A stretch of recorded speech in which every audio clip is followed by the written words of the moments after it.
Hola, buenas a todos, mi nombre es Joel Hernández. En este video vamos a hablar lo que es el control de temperatura a través del control PID. Sabemos que el controlador PID, ellos son de los más empleados en la industria, ¿verdad? Por el control del sistema realimentado. Y se caracterizan por lo que es la sencillez de aplicación, tienen un buen comportamiento en una amplia variedad de situaciones. Su finalidad es alcanzar y mantener un valor deseado, ¿verdad? Okay, pasamos aquí la siguiente lámina, vemos lo que es el algoritmo generalmente que se utiliza en los controladores PID. Cuenta con lo que es o también denominado proporcional integral derivativo, y se forma, como pueden ver, de tres componentes, la suma de tres componentes, que es K sub P, que es el componente proporcional, K sub I integral y derivado K sub D, ¿verdad? La salida de los PID se mide en función del tiempo. Su T va a ser lo que es la señal de error, y es la diferencia, como pueden ver, entre la entrada, que es el valor medido por el sensor, y el set point, que es el valor deseado del sistema. Ok, como pueden ver acá, este es lo que sería un modelo de enlace cerrado con un controlador PID, y cada componente, cabe destacar, del PID, ellos es independiente uno del otro, en este sentido que cada uno calcula lo que sería una salida la más adecuada para obtener la respuesta del sistema. ¿Qué quiere decir eso? A su vez, los tres componentes se suman para dar la salida del controlador, pero cada uno va a cumplir una cierta función y van a mejorar lo que es parte de la respuesta. Cuando los tres componentes están trabajando juntos en la proporción adecuada, se consigue un gran comportamiento.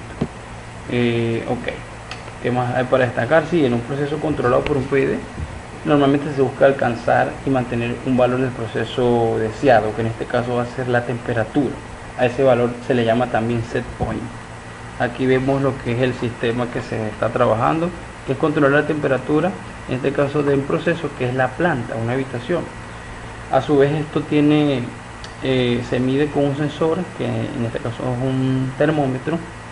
Esa señal de sensor va a entrar en lo que es el error, que acabamos de decir que es la diferencia entre el valor de entrada y el set point. Esa señal a su vez está entrando en lo que es el controlador PID, que forma parte de lo que es un PLC. Normalmente los PLC cuentan con este tipo de controladores. A su vez, esta señal de salida es la que va a llegar al actuador y va a sea aumentar o reducir lo que es la temperatura, ¿verdad? Ok, pasamos acá a la página. Sí, el set point normalmente lo va a controlar lo que es el usuario, que en este caso es la temperatura, y se puede modificar desde un panel de control. Sí, los parámetros K sub P, K sub I son diferentes para todo sistema, ya que evidentemente sí dependen del sensor y, mejor dicho, dependen del sistema en el que se esté trabajando, y va a ser el programador quien va a afinar o sintonizar los parámetros por medio de ensayo y error. También hay otros métodos que voy a mencionar más adelante que se utilizan para poder hallar el valor de estos parámetros. Hablemos un poquito más entonces de lo que son estos parámetros K sub P, K sub I y K sub D. Son tres acciones diferentes e independientes, como les acabo de mencionar: proporcional, integral y derivativa, que las representan dichas constantes. Cada constante es una ganancia, ¿verdad?, que se va a aplicar a lo que es la ecuación del controlador que vimos anteriormente. El componente proporcional normalmente reacciona a lo que es el presente, el integral al pasado aportaría memoria al controlador, mientras que el derivado va a reaccionar al futuro y aporta predicción al controlador. Ok, esta consigna que vemos acá es la que se define como el valor set point, que en este caso va a ser 24 grados centígrados. En medición nos está dando un valor que estaría por debajo del set point. Aquí es donde entraría entonces el controlador a tratar de mantenerse allí más cerca del set point posible. Vamos a definir o a explicar detalladamente cada uno de estos componentes, comenzando por lo que es el componente proporcional K sub P.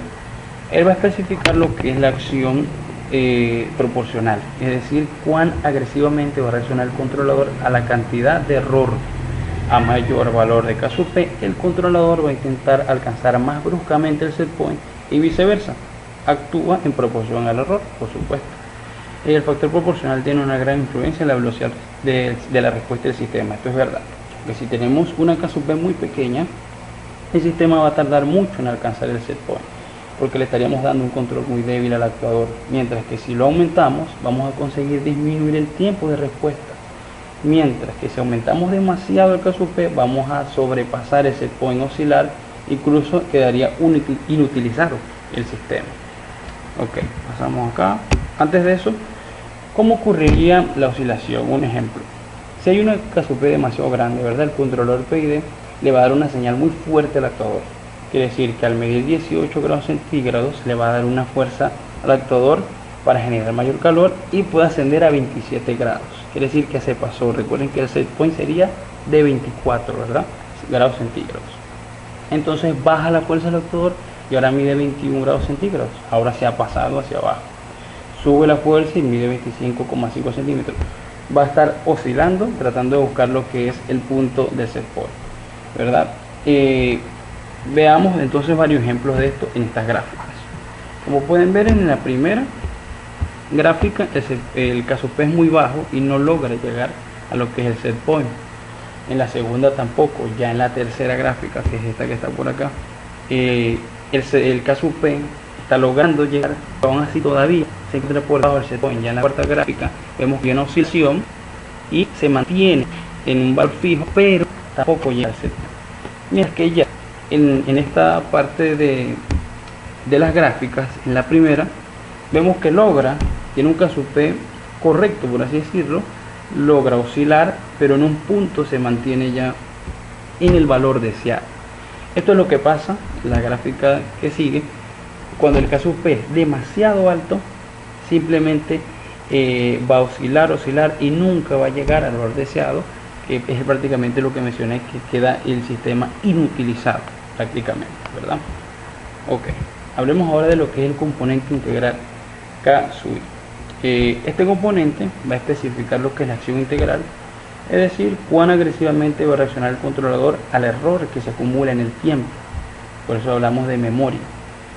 Su propósito prácticamente va a ser disminuir y eliminar el error estacionario que provoca la acción proporcional.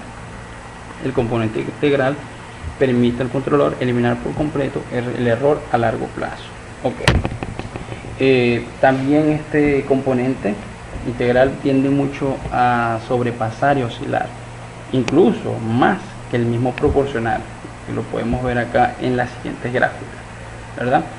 Bueno, volviendo entonces al ejemplo de la temperatura, imaginemos que gracias al componente proporcional, ¿verdad?, alcanzamos una temperatura de equilibrio de 22 grados centígrados. El error es constante, ¿verdad?, aunque el controlador se va a mantener sobre la misma señal del actuador. Y aquí es donde entra entonces el componente integral para ayudarnos, porque él dice: hey, hace rato que estamos en una misma temperatura de 22 grados centígrados, que se encuentra aún así por debajo del set point de 24, entonces vamos a aumentar un poco la intensidad del actuador. En otras palabras, el componente integral va a reaccionar al error o acumulado o al error del pasado, ¿verdad?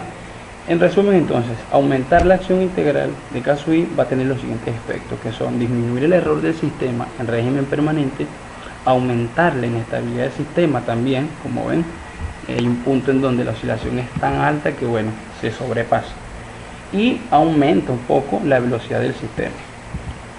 Por último, vamos a hablar de lo que es el componente derivado K sub D.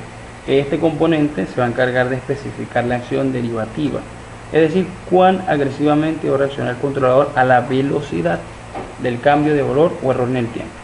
O sea que si hay un cambio muy grande o una perturbación en la cantidad de error en el proceso en poco tiempo, el controlador va a reaccionar con una repercusión rápida en la variable de salida, y así va a disminuir lo que sería el error. Aquí vemos entonces las gráficas. Volviendo a nuestro ejemplo de temperatura, supongamos que la temperatura de la habitación es igual al set point, a la consigna, que sería 24 grados centígrados. Todo está perfecto. Ahora la temperatura baja a 23, luego a 22. Entonces el controlador ahí se va a encargar de subir un poco la intensidad del actuador. Todo bien por allí. Ahora la temperatura de golpe va a bajar a 18 grados centígrados. Aquí el controlador se va a encargar de subir la intensidad. Ahora mide 12. Algo pasa. Está bajando muy rápido todo.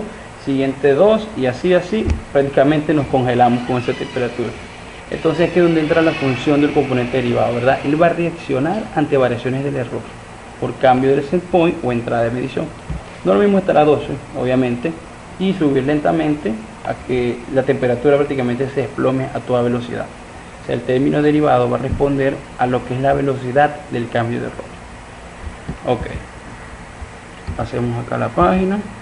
Ok, bueno, por último, acotar un poco más. Esto es el sistema, ya expliqué lo que serían cada una de los componentes. Lo que queda en mencionarles fue que existen algunos métodos para poder hallar el valor de estos componentes.